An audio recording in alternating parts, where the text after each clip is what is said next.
In this one we are going to do some serious game design around the crafting system, come up with a lot of stuff to collect and find, implement professions like mining and herbalism, implement potion system, make the player open some doors in a cool way, add a lot of quality of life changes and improvements, work on some rooms, and also implement the arena encounter. Hello, Kaikus here, and welcome to the another Mendacium Devlog. I already told you what we are going to do in this one, so let's just not waste any time and do stuff. You want to make your game more interesting? You want to have secrets in your game? One of the solutions are the collectibles. The more stuff is there to collect and discover, the better. Having a lot of collectible stuff in the game also makes level design more interesting, since you can add a lot of secrets and hidden items across all of the levels. But of course, you cannot make a lot of secrets if there is nothing in the game to find in the first place. I'm categorizing the collectibles in two different tiers: garbage tier and rare tier.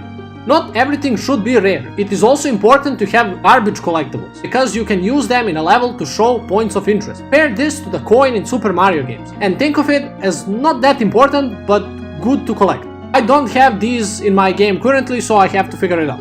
Rare collectibles are harder to find and are usually optional or a reward for defeating the boss, finding a secret, or overcoming platforming challenges. Compare this to stars in Super Mario.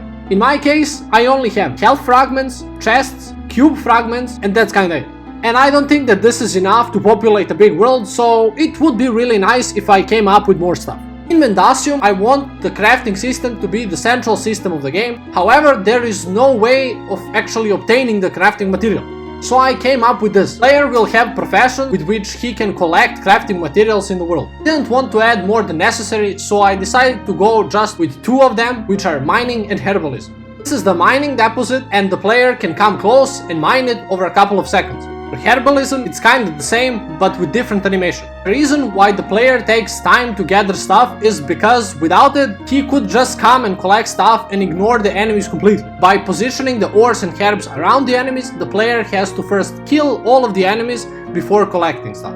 But how do I classify this? A rare or a garbage tier collectible? If it's rare, that means that there shouldn't be that much of it. And it cannot be a garbage tier since it's a crafting material, so it's required for some of the items, meaning that it's important for the progression in the game. So I solved the problem by making a common and a rare version of herbs and mining deposits. Common ones are going to serve as a garbage tier collectibles. They are not going to be crafting material, but they will be sellable to the vendors in the villages and cities. So they are kinda like finding a random bag of gold, but more interesting, since the player is going to feel like a tradesman while selling these. On the other hand, the rare herbs and mining deposits are going to provide actual crafting material. And to round up the professions, I drew some mining deposits and some icons. So now we have gathering of crafting materials figured out. Let's connect this to other systems in the game. Remember energy spending abilities? Once the player can only pick one and use one at a time? Well, the system is there, but how are these abilities obtained in the first place? No idea. So let's connect that to the crafting.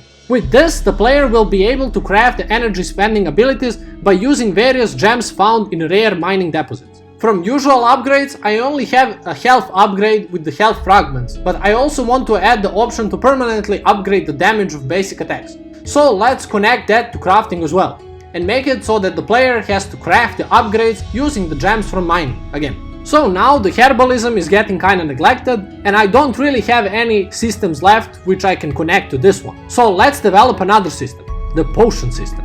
Player will be able to craft potions with plants from herbalism and can then pick one potion while resting. The potion has a certain amount of charges, and after using all of the charges, the player has to go back to the save point and recharge them. I implemented that real quick, and now the player can pick a potion in the inventory. The potion and its charges are displayed below the health bar. And after using all of the charges, the icon becomes black. From potions, I currently have healing potion, which when used heals the player for 1 health, energy potion, which gives the player energy for 1 spellcast, and the bruise potion, which increases the damage of the player by 25% for 4 seconds. I will be adding more in the future, but for now this is completely fine. Think of this as a little additional ability that you can use from time to time. And if you want, you can also use all 3 charges at the same time and get the full energy or free life instantly, which will probably be used for the bosses. Since the player will be mining a lot, I thought that the player can occasionally stumble upon some ancient artifacts which can then be assembled like a puzzle. Completing the artifact will probably give some optional quests. So this kinda fills the role of the actual collectibles in the game. I'm really happy with this design of crafting system and how the professions tie everything together nicely. Right now the professions are providing garbage tier collectibles, main way of earning gold by selling, are connected to the ancient tablets, providing crafting material which is then connected to energy abilities, stat updates like health and damage, potion system and cube fragments. And of course, because of the crafting material, they also serve as a rare collectibles as well. I really like this design since everything is connected and serves a purpose. And most of the collectibles are not just there for the achievement, but are also used for other systems. And of course, let's check how much stuff there is to collect right now. Mining deposits, herbs and plants, a lot of rare mining deposits, since there will be a lot of different stuff to craft.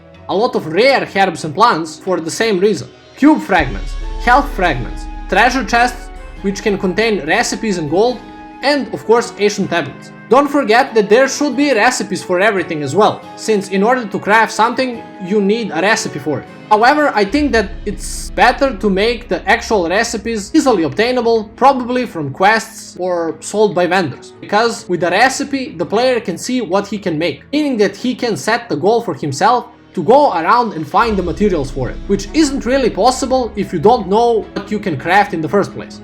I think it's really important to have freedom, especially in games like these, because it gives the player a lot of alternative tasks to do if he gets stuck on a boss or something like that. With all of this crafting, I updated the crafting UI so now it looks nicer. And I also added the crafting UI inside the inventory so that the player can always see all of the recipes if something is craftable. However, for actual crafting, the player needs to be around the forge. Apart from that, I added a lot of quality of life additions like looking up or down so that the players can see better, or better camera focus when the player is aiming the hookshot so that the player can always see where he is aiming. And healing and getting damaged now has some UI effects which I forgot to add before. I'm still not finished with 52 rooms that I talked about in the last devlog, but I'm getting somewhere. I'm constantly working on them here and there, since designing 50 rooms in a day is not really how I want to spend my day. And currently I designed around 90% of them. However, while I was making the rooms, I implemented arena encounter. Something easier than the boss but harder than normal jumping around in the world.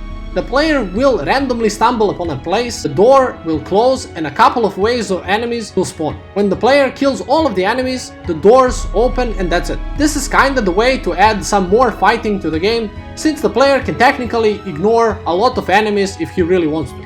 And last but not least, I implemented another player ability, the cube key. Basically, there will be these locked doors around the world, and if the player has this ability, he can come close and use the cube as a key to open the door. I'm quite happy with how much I managed to do in this period, since I also worked on my other game, Ascendum, which you can wishlist now, link in the description below. And I also worked on a video about polishing Ascendum, which you can also check out if you are interested. In these devlogs, I'm usually going over stuff really fast and I'm not really trying to explain how I'm actually making stuff, since I think it would be too boring. However, if you want me to explain more how I develop specific systems, draw art assets or create art in the rooms, comment below and let me know, and if there's an interest for that, maybe I will make some tutorials in the future. For now, that's it, and until next time.